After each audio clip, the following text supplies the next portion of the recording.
Well, the Stepping Stone School in Tyler hosted their patriotic parade today, featuring guests and speakers and members of the Mayflower Church. It's the same group who came to East Texas after fleeing religious persecution in China. KLTV 7's Madison Myers reports. Today was extra special. They're all wonderful.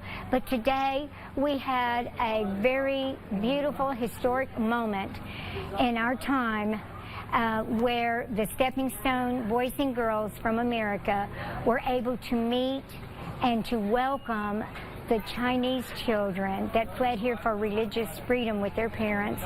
And we nicknamed them the Mayflower Church. Two cultures, one patriotic meaning.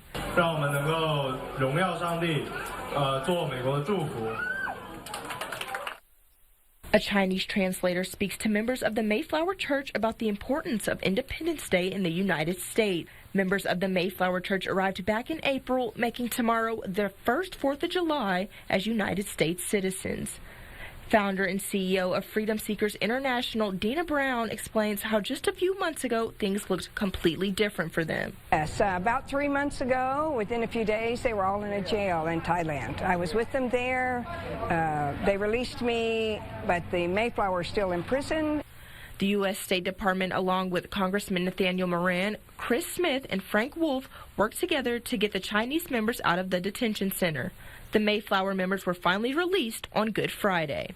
Today, children that were a part of that group marched alongside the American children of the Stepping Stone School for the annual ceremony in Tyler.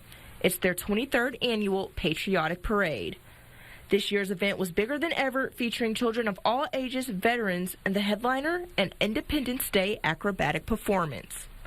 Madison Myers, KLTV 7 News. And by the way, the parade included over 200 children from both the Mayflower Church and the Stepping Stone School.